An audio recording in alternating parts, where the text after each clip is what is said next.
You're watching KLTX, Channel 15, serving the city of Lufkin.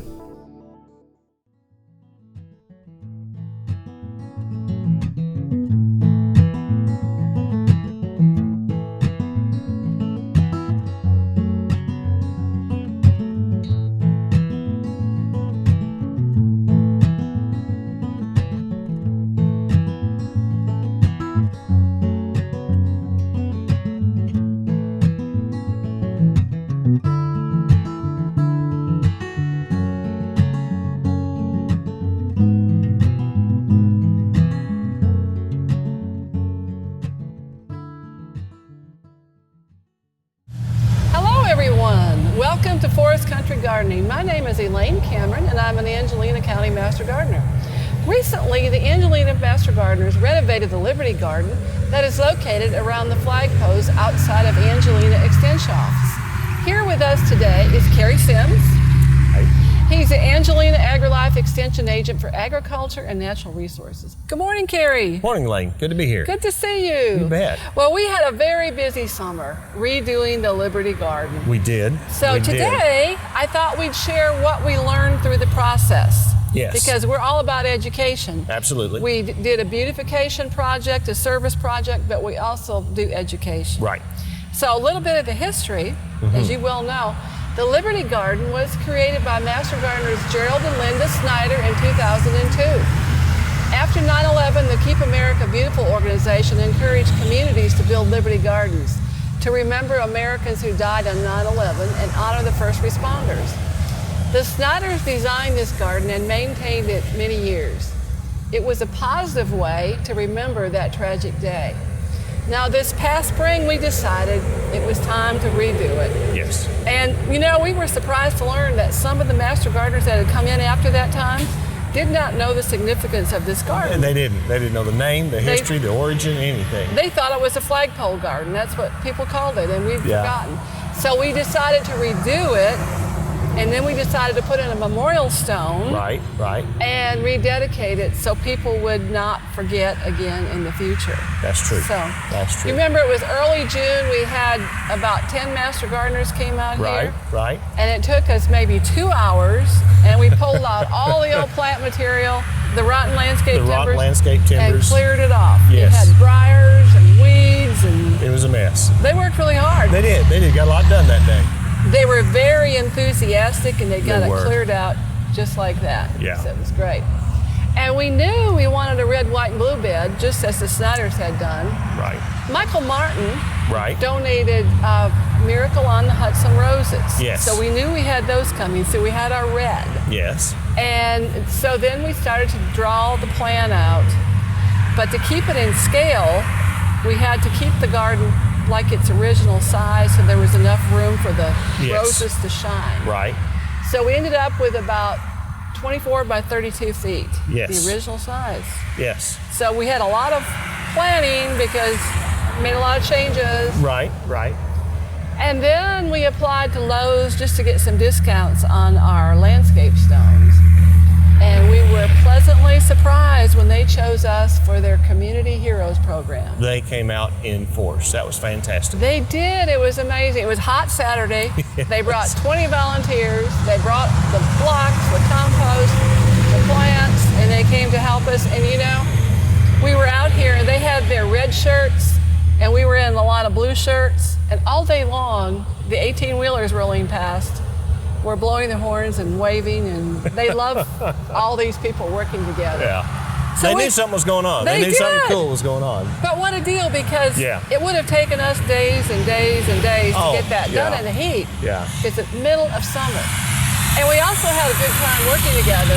Yes. And everybody, you know, made new friends, and all they asked of us was lunch. Yeah. And it was great. Lowe's really came through. They really, really did. So then on September 8th, the Liberty Garden was rededicated, and we had a memorial stone placed, so people will always remember, and we honored our first responders on that day. Yes. And that was a great ceremony. So back to our education, so lesson learned, planning. We measured the area. Right. We figured out how big it was. Yes. And then I got some graph paper and used 1 square per foot. and it was really easy to draw it out that way. So I knew exactly the area we had. Right. We could count the feet Right. to get the number of stones. We got pretty much, I think we had maybe 8 stones left over. Pretty close count. That was very good. Yeah, we were, that's ridiculously close. That's very good. Right, any less than we wouldn't have had enough.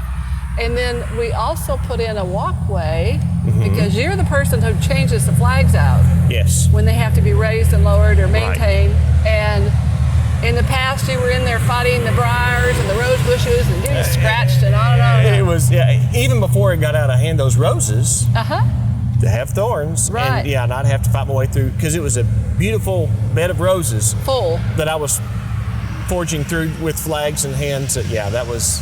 So we put in a walkway. Right. And then remember the flag poles. We learned that you need to protect the steel flagpoles because the acid soil can deteriorate them.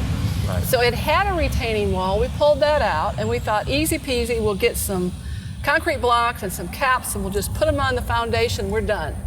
Well, lo and behold, wasn't that easy, the foundation was beveled and the blocks didn't look so good. Yeah.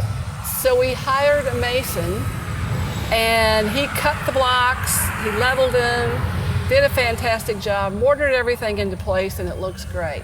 Also put in drains so the water drains away because we have an open area around the flagpoles. And then let's see, and then the day, remember we came out here and you and James and I came out and we staked it out. Yes. We took strings and stake and measured it all out and had straight lines. So when Lowe's came out, all they had to do, they could just line the edges of these landscape pavers right down the line. Right down those lines. The walks went in the right way. And then, however, my plan was to have walkways in the back that curved. And one of the Lowe's volunteers said to me, if you curve it, there's going to be a lot of open areas and people will trip on the stones and it would look better to be straight. Yeah. So we did a straight diagonal line. And the truth is, it looks better because all of the other lines are straight. Yeah, I'd agree. So I guess, looking at that, it's make a plan. Be willing to adjust some, but you've got to make a plan. Right.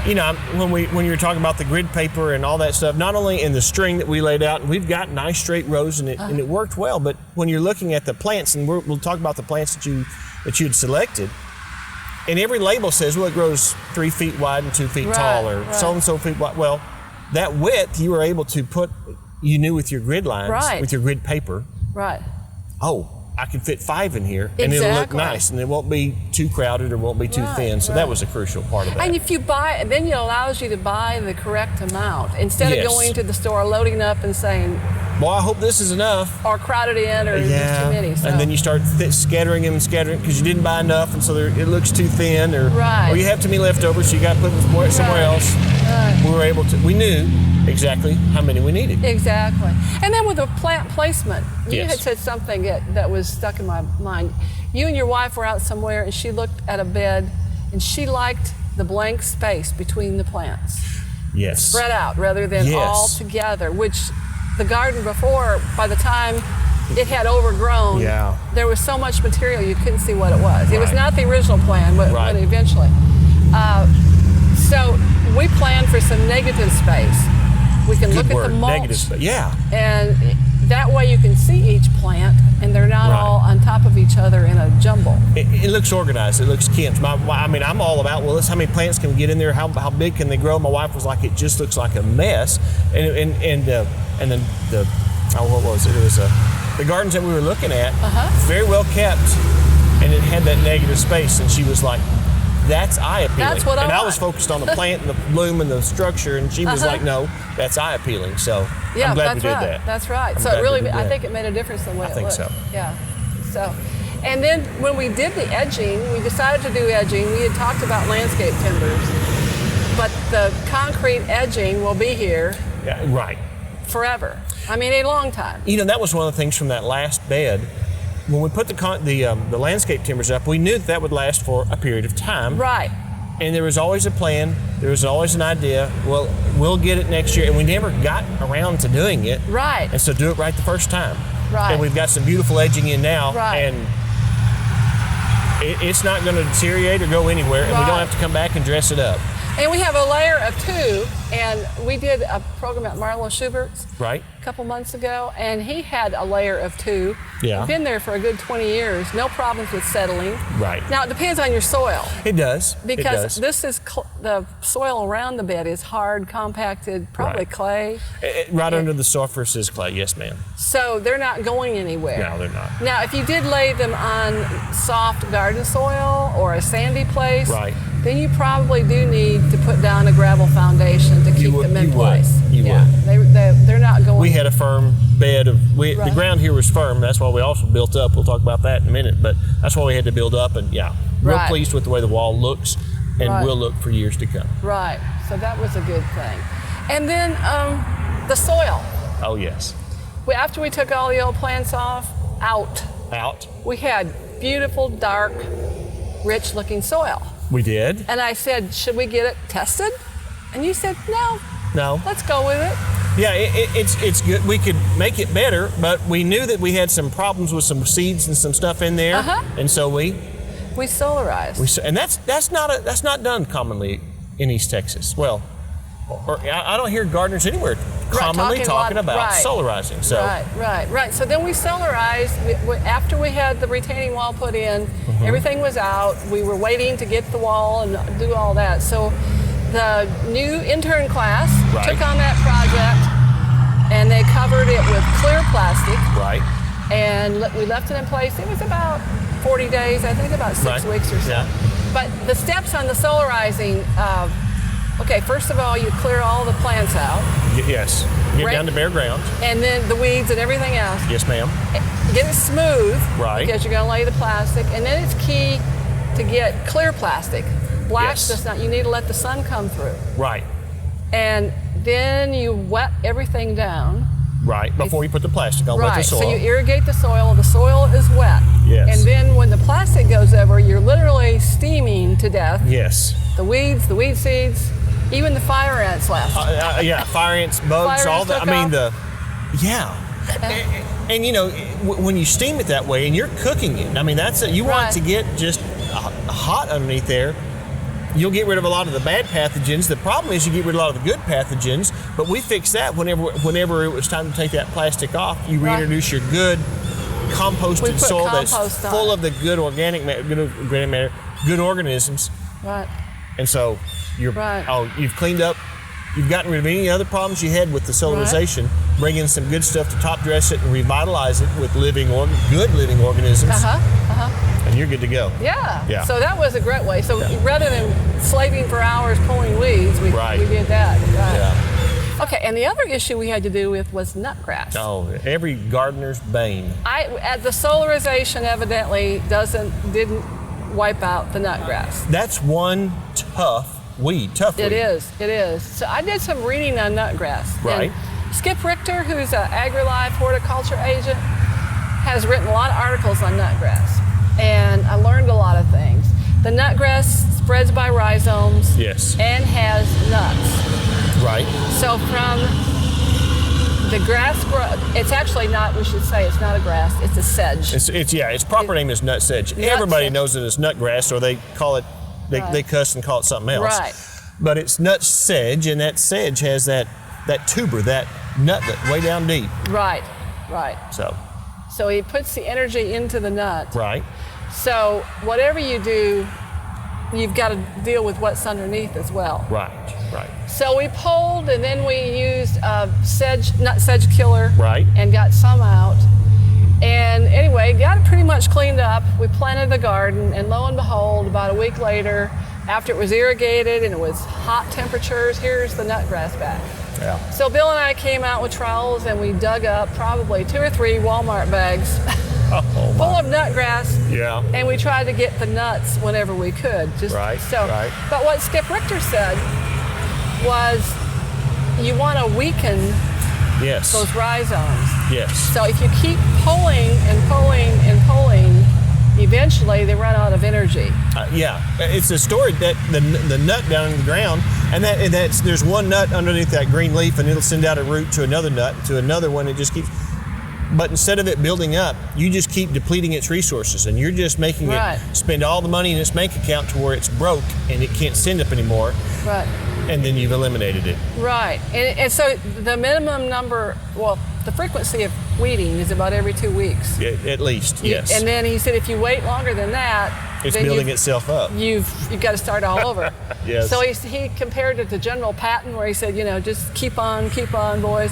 That's keep right. on with that nut grass and keep pulling it. That's the way and to then do the it. nut sedge killer, I learned also what he said was really interesting.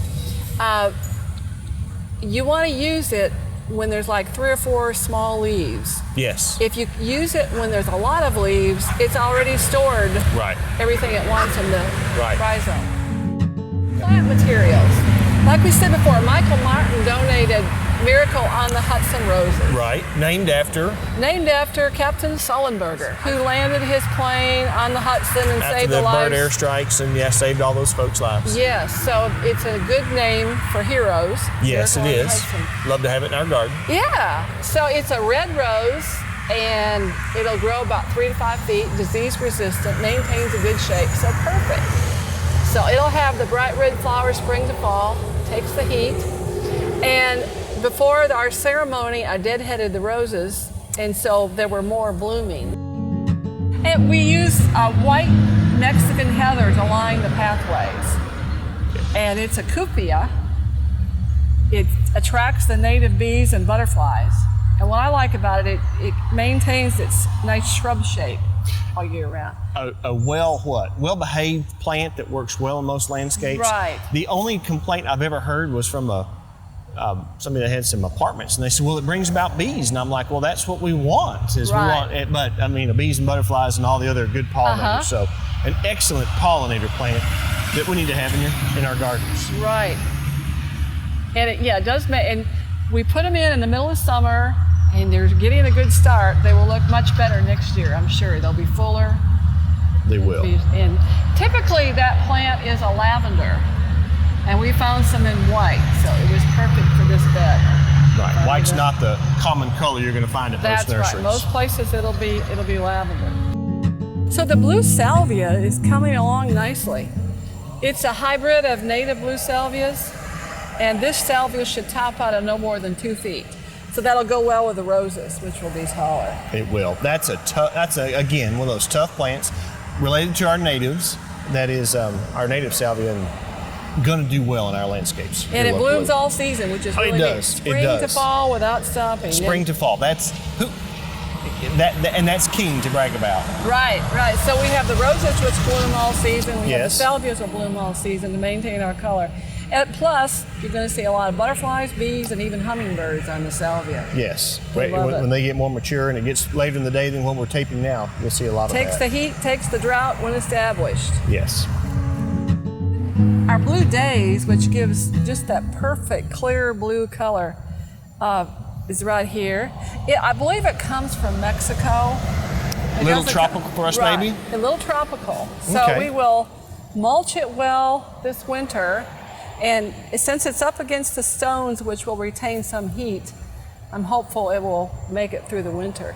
But it'll spread about 2 to 3 feet wide and be about 1 foot tall, and it too will bloom all season long. And we were watering them early on, and they were struggling, but they seem to have rooted out, and they're doing quite well right now. And and for this garden, for the public, or a garden that you have in your back, finding those plants that bloom all season long, which is spring through fall, because it's not going to bloom all year round. Nothing's going to do that, but that's crucial to really making this place pop for the folks that we're honoring, as well as making your place pop for yourself and for the guests you have. That's right. And so a little time doing research, finding what it is and the colors you want is worth it. The Blue Days was also donated by Wayward Rose Nursery. Yes. So that was a nice special thank you to Michael Martin. And we needed a bright white for the front to make it really pop. And Vincas fit the bill, didn't they? Shopping at stores, and there were lots and lots of white Vincas, and they're bright, but it's a bright white, and it's an annual.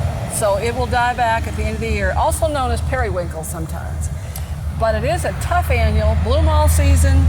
It'll take the heat, doesn't mind, keeps blooming, and it's a sturdy annual, but it's one that we'll need to replace next year. Okay, white chrysanthemums were donated by Lowe's, and we've pruned them back a little. They did look lovely the day of our ceremony. They did. They've been through the beginning of their bloom cycle, but they added color. Those are the typical mums that they have in the fall, right, for flowers, and but we can do them more than just a front porch October decoration. Right, yeah, right, yeah. And they will take root in your garden, and you can. And then in the spring, you would trim them back and snap them back to keep them full. So we'll see how they do next year, whether we keep them or we replace them with something else. But they did look lovely for our ceremony. So we planted our garden, Cary, in late summer, which is not the ideal planting time. Not at all, not at all. But because we had to get ready for a September event, right, that's when the flowers had to go in. So initially, we hand watered daily for about the first 5 weeks because the roots were small. When a plant first goes in, the roots are in just a very small area, and you're encouraging them to grow. They cannot sustain very long without additional water. So we hand water them.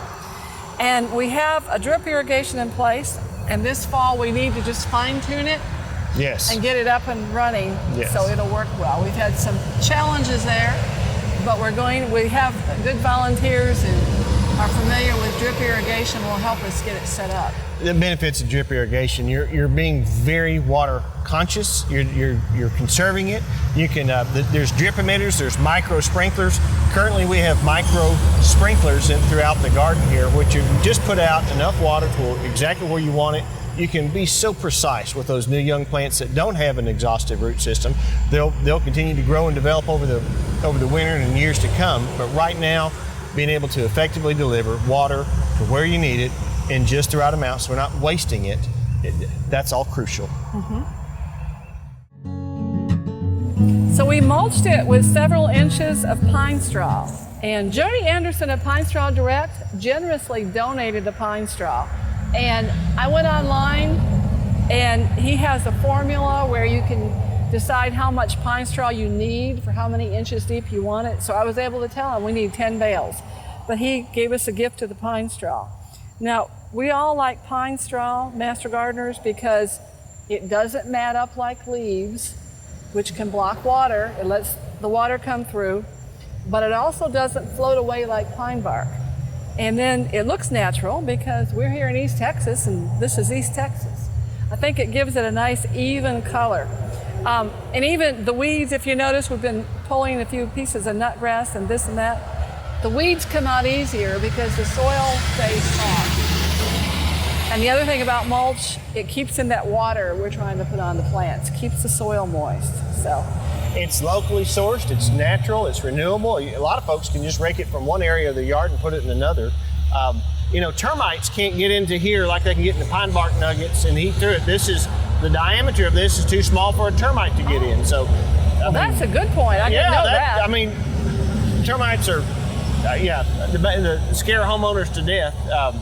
But it's really unique because we can go to, I think throughout most of Texas, and you won't see anybody in the nursery using pine straw. Mm-hmm. But you cross the Louisiana border, go into Louisiana, all the way to Georgia, and they're like, that's what they carry in the big box stores and nurseries.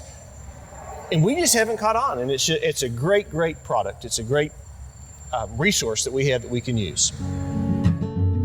So, Cary, that's the story of the Liberty Garden.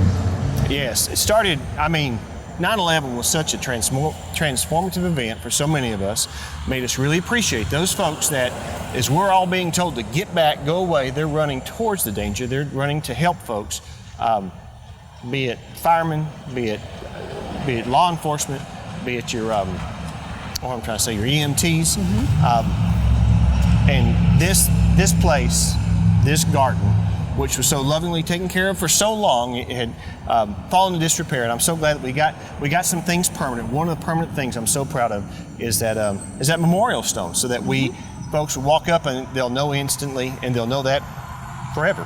Right. It's in honor of our first responders, and it's also a tribute to the work that Gerald and Linda Snyder did Absolutely. 17 years ago. So many years ago.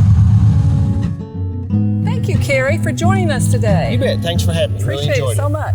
You bet. And this concludes the October edition of Forest Country Gardening. Until next time, this is Elaine Cameron wishing you happy gardening.